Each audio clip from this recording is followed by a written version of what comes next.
Every week, we tell you about a Suncoast community that is a great place to call home. Tonight, it is Oneco in Manatee County, which is appropriate because the original settlers actually chose to build the homes there because it wasn't likely to flood.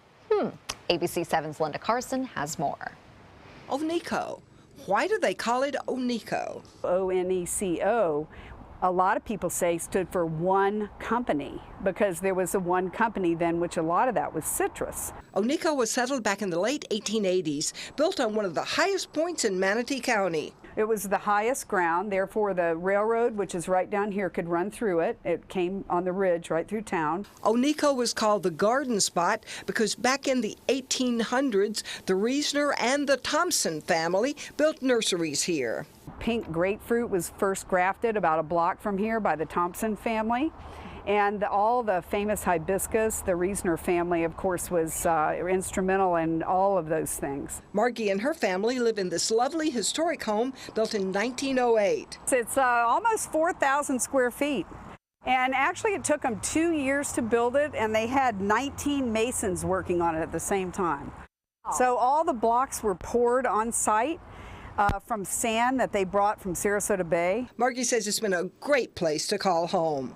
We got married here at the house and raised our two boys, James and Mark. They both became Eagle Scouts at Troop 10 next door with the church. We are both scout leaders for 17 years. Her sons both went to Oneco Elementary School, and one son now teaches there. Oneco is one of the oldest elementary schools in Manatee County. It was first located next to Margie's house, then later moved across the street, and the Methodist Church took over its building. We're all three worked together to have the road alignment move when they built it from 2 lanes into 6 lanes.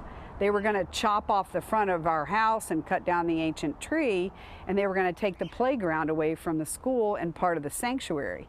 So we all banded together, and we saw that the alignment stayed the same over on the other side, and the new school got built as a result of it. And she says another thing that makes Oneco so special, it's diversity. You'll see cultural diversity. You'll see people who weren't here. I mean, we have a large Hispanic population that raise their kids here, and they go to school, and they're big contributing parts of our community, and all of us get along great.